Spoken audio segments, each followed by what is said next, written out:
After a decade-long wait and a name change, Final Fantasy XV came out to positive reception, though some were divided on many aspects of the game. How does it fare now? Well, this is my review on Final Fantasy XV. The game was much anticipated by fans since it was technically in development for 10 years. It was originally known as Final Fantasy Versus 13 back in 2006, which was going to be a side game in the 13 universe somehow. Remember the Fabula Nova Crystallis? Yeah, that era. During the development process, however, it became almost clear to everyone that the game was either going to get cancelled or just take forever to come out, and well, it was kind of both if you think about it. It was also going to originally come out on the PS3. From 2006 to 2013, it only made a few appearances in the form of trailers, but despite it being brief, it kept fans intrigued, including myself. The game, though, was still going through a very tough development cycle, with it only being around 20 to 25% completed around 2012. It also got an engine switch from Crystal Tools to the Luminous engine. Essentially, there were a few concepts that were shown off, but the team was small and essentially had other priorities to take care of. But then, E3 2013 at the Sony press conference, we got a major update. これが対をなす幻想。いや、世界は常に変化する。15番目だ。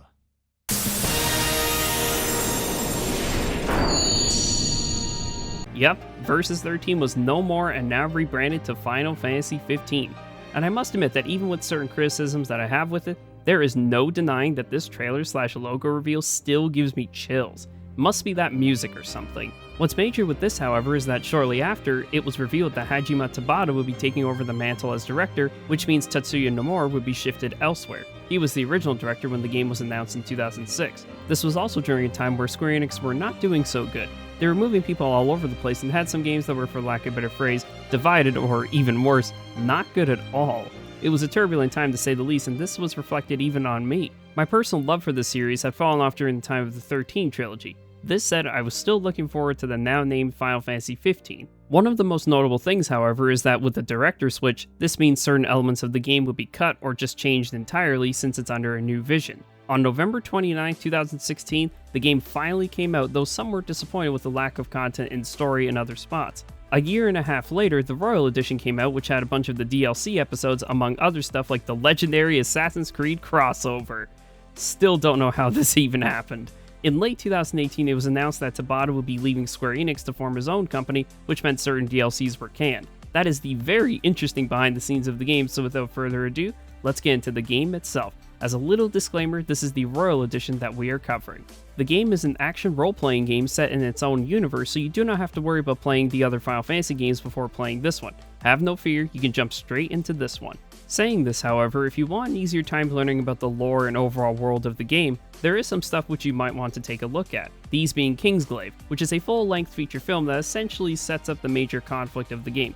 The other major thing to watch is known as Brotherhood, an online anime which serves as the backstory to how our main protagonist Noctis met up and befriended the good lads that accompany you in this journey. They even have a little lore guide in the tutorial to help things out, and it's important to do this because the game can be all over the place when it comes to explaining stuff. It's best to do this in order to avoid any confusion. The story of the game starts out with you playing as Noctis, a prince in the nation known as Lucis, which is part of the world known as Eos. It is set during a war where the technology-driven Nephilim is facing off against the before-mentioned Lucis. Reason being is that Lucis has a magical artifact known as the Crystal. It's also noteworthy that Lucis basically is the last kingdom to have one of these crystals. Tensions get high as the showdown is inevitable, which leads to the main group of the game, Noctis, Ignis, Prompto, and Gladio, to go on a search to find Lunafreya, who is a childhood friend of Noctis. Though after departing his home, he sees that, well, his home got attacked and it's not a pleasant thing to see. Noctis then sets out on a path to gain the power of the Old Kings to take a stand and fight back against Nephilim, while also hoping to reunite with Lunafreya and perhaps even uncover any mysteries with their enemies. All of this while possibly trying to reclaim his throne as king. Honestly, this story has some really good moments in it, and the added Royal Edition cutscenes do help out. I must admit though, it's not my favorite overall story, and I cannot deny that it's because of the amount of backstory that needs to be watched/read through. I know this can be subjective, which is fair, but for me it's really tough to get into a game's story if I super need to know other lore stuff before even starting it. The good thing is that the anime and film are nice watches, and at the time, both of these were a thing in the months leading up to release. The big worry from having this expectation, however, is that it might be tough for a newcomer to keep up with all this info since it's important to the plot. I mean, think about it. Imagine telling someone that before even starting a game, you need to know all of this. Some might be okay with it, but others might turn to something else. It's just a tough expectation to take in.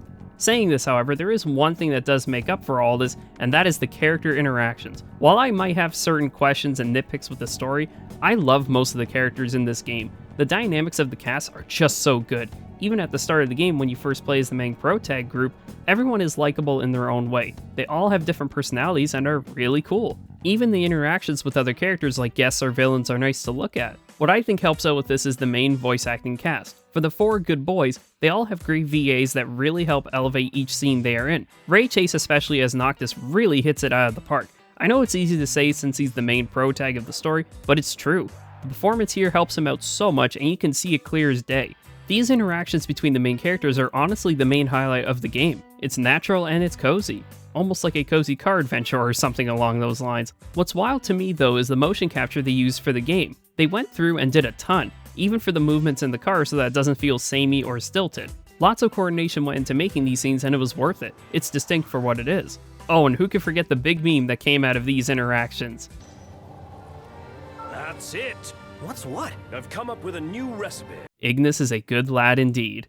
Now let's move on to the gameplay of 15. It's an open world game, which means of course you will be traversing throughout the main area of the game, and it's kind of a chunky one when you look at it. Most of the content in the open world is there when you start out. Once the intro cutscenes are done, you are already out there. You will be exploring EOS throughout the game, finding stuff to do. The main things you will be doing are exploring dungeons, infiltrating Imperial forts, finding new outposts to rest up, or just finding new weapons. The best way to do this though is just by taking your time while exploring. Most of it though is optional, so it's not required to beat the main story, so you technically have choices. You could go through and try and beat some of the side quests then do the main plot, or just strictly do the main plot. It's great that the game has this variety to it. The way to progress the main story is by doing the mission icons that are shown as red on the map. Doing these will advance the plot and move on to the next chapter. The main story is a lot more objective based compared to the side quests. Some of them could be fighting a giant enemy or finding a royal arm. The best part about doing missions or quests in this game is that they show the level of them in the menus. This gives an indicator as to what level you should be when doing them, since of course doing them too early can end up, well, painful. At least with doing them in this game, they give a lot of direction on where to go, so if you are lost at any point, the map will help out a ton. The one thing I will mention here though, and don't worry, I will not say any story related stuff here, later on in the game it becomes a lot more linear in the world, and there are several points in the main story that mention that certain areas you might not be able to visit for a little while. It's a massive text box saying, watch out, this next part will get a little dicey, so be prepared when going to these parts. However, later on in the game you can actually go back to previous areas once you unlock Umbra. You talk to it and it takes you back so you can do other stuff. The game kind of leans into this as the recommended levels for the last parts are kind of highish, so going back to gain some levels is a good idea. Honestly, even with the Royal Edition add-ons, the main story is not super long, so being prepared will end up greatly in your favor. Let's get into the battles themselves. They are flashy and fast-paced. The tutorial actually does a nice job of showing a preview of what battles would be like, so that's something you can do. The main objective is what you'd expect. Hit the enemy with your weapons or magic until it runs out of HP. You can have up to 4 weapons equipped on Noctis, which you can switch on the fly. To start, you have your basic attacks where you either tap or hold the button in order to do standard hits with your weapon. This you can also do while locking onto enemies. Then we have what might be my favorite gimmick in the battle system in general, and that is of course Warp Strike, where you can zoom around the battle arena. This move can be used for getting extra hits on enemies, chain hits, or getting out of the area to regroup and gain lost HP and/or MP. The best part about it is just how stylish it looks. I'm a sucker for looking cool while doing combat, so you bet I loved using this. Later on, you can get a form which allows you to do more with the Warp Strike and it looks even cooler.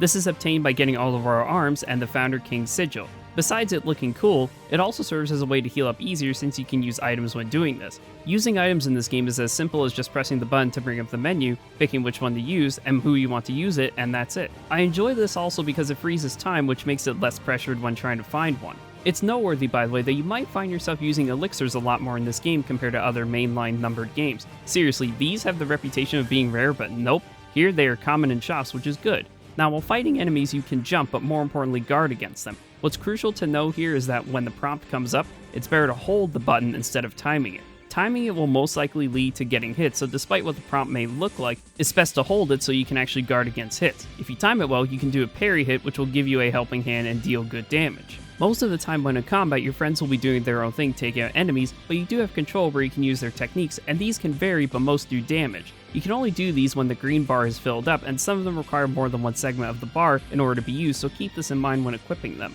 The great part about them is that if you time it right, you can actually get some iframes, which means you won't get hit, so timing is key with this. Plus, these moves are nice to look at since you get to see Noctis and his friends take out the enemies. Another thing you can do in battle are the summons, though in this game they only really appear when they feel like it. It's more likely that they will appear if you're not doing well, so once the sparkles and the prop shows up, you can use the summon and it deals a good amount of damage while also looking cool in the meantime. It's unfortunate that you cannot actually control them, but at least they are here in this game. You can get more of them as you progress in the game.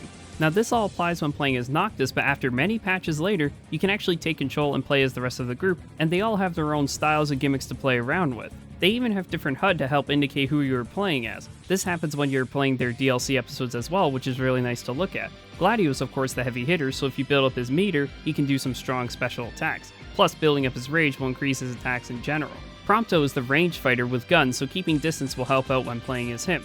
The main thing to watch out for is that if you switch to him in the main story, you might be a little controller tied since his controls are different. Saying this though, nothing is better than using his rocket launcher on enemies. Lastly, we have Ignis, who honestly is my favorite to play as. He can switch between fire, blizzard, and thunder elements on his weapons. They all have different attack styles, but my favorite is blizzard mainly because, well, it does good damage to most enemies, but it also hits a lot of them at once since it's an AoE attack.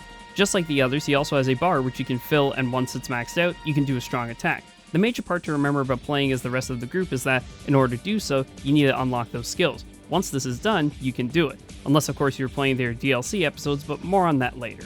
One thing however which had gotten to change was the magic system. So in order to use magic, it has to be equipped and you select it like a weapon and now it's ready to be used. You have to aim manually though, so it might feel a bit strange when doing this. Throughout the world, there are these elemental rocks that you can absorb in order to gain magic points from it. Why does it have points, you may wonder? Well, it's because you get to craft it in this game through the menu. Crafting magic is its own menu with tons of combinations, and if I'm being honest, I like some of its concepts, but for me it's not something I used at all. Yes, there are some really good magic spells that you can craft which will make certain fights a lot easier, but I do miss the ability to just use it whenever since it's technically limited here. It's just tough for me. I am of course glad magic is here, but since I never really use it, it feels more important plot-wise than in gameplay. Again, this is just a me thing. One part of the combat I do like, however, is something that happens beforehand, and this would be the abilities you get to learn. During the game, you will gain AP, and you can use this to get new abilities for the group, like being able to switch to other characters, passive effects in battle, and so on and so forth. They might not look like much, but once you have some, you might be amazed at how much they can contribute to the battles. There are a ton of them though, so last-ditch effort if you are unsure on what to learn, compare which ones sound more important to others. After beating enemies in the game, you gain experience points, but you don't actually level up right away. This is because in 15, the only way to level is by resting at campsites on the map or resting at an inn. The good thing is that if you rest at an inn, you do get a multiplier, so as inconvenient as this may sound, the reward at least is good. There is one other notable part, which is if you rest at a campsite, you can let Ignis do his thing where you can receive combat buffs. You can find ingredients in the world throughout, and when this happens, you can come up with new recipes. It's useful since you will be more powerful for the next day. Finding these spots can be made easier when finding new ways of travel. Speaking of traveling, you will be doing a ton of it here. Most of it will be using the car. You can use it manually or you can have Ignis use it auto drive. This is done by either manually putting in a waypoint or by selecting a quest marker on the world map. When doing this, you will most likely have to wait it out and observe the good lads going to the destination. Surprisingly, it can be entertaining at times, so have no fear when doing this. At least pay attention when doing this at night since you can encounter enemies and will have to fight them. Certain locations do get fast travel options though to make it go faster. Some of the areas you visit are outposts, and these are where you can get a breather from the fighting. As mentioned, you can rest up, but you can also visit shops where you can get items, weapons, or even food. Plus, getting gas in this game is important since without it, traveling will take a while. It's good to be an outpost whenever it's nighttime since during the night is when it gets difficult. Saying this, you can get a lot of experience when fighting the tougher ones, so use caution. One of the most important parts of any RPG are the side quests, and the good news is, there are a lot of them in this game. Some vary in quality, but the fact that they are here is great. My favorite ones are the hunts. Just like in games previous like FF12 and 13, you can do hunts which are essentially fighting a strong monster, taking it down, and getting a nice reward from it. Other stuff you can do include the almighty fishing. I actually kind of like it here, and it does help with making new recipes. Plus, the minigame itself is not tough really. You can get some wild things from the sea, however, so look out for that. One of the minor things that happens throughout the journey are the pictures taken. Whenever going through the open world or when a chapter is complete, you get a set of pictures that were taken. Some can be nice wholesome stuff or an amazing shot of something during combat. It might not seem like much at all, but I really enjoy this feature as it goes to show just how the journey of the game is when playing. It's a really neat thing to have. During the game, you can also do stuff like infiltrating forts, exploring dungeons, or even finding super strong enemies to fight. The noteworthy part is that some of it does expect the game to be beaten first before doing it. This game's soundtrack is for me kind of hit or miss if I'm being honest, but I must admit, hearing the prelude theme but more modernized was wild. It's almost a reminder of sorts saying we are in a later entry. A few themes I did enjoy as well are the battle theme and the famous Somnus, which I cannot deny still gives me chills when listening to it. Now let's get into the stuff that actually comes with the Royal Edition. There is smaller scaled stuff like new weapons, bosses, item sets, but the main one for me and arguably most important is the DLC episodes. I kind of already mentioned a little bit of it, but these episodes take place during the main game but from a different perspective. For example, when Noctis, Ignis, and Promptor are doing their thing as a trio in the story, Gladio's off on his own. This would be when his episode takes place. These mostly followed this formula. A few of them though do require beating the game since they spoil big plot points, episode Ignis being a good example of this. To me, my favorite part about these episodes is the fact that you play with different playstyles as mentioned before. The one I feel that really shows that is episode Ignis, funnily enough. What is interesting about this, however, is that at the time when these DLCs came about, there was a lot of contention about it, since these DLC episodes filled in certain gaps in the story. This leads into how the game was received in the end. When the original release came out, it was praised but at the same time divided when it came to content, so I can understand the frustration with how the DLCs were handled since they arguably should have just been free content updates, especially episode Gladio's, which is not good. Honestly, my personal frustration is just how large the game is but isn't at the same time. It takes up a lot of gigs, though it doesn't feel like it does. Also, random thing, but I have to mention this, I gotta pour one out for episode Addons, which came out in 2019, which by then, the momentum for the game had slowed down so much. It doesn't help that other titles were taking the spotlight, like Kingdom Hearts 3, but even then,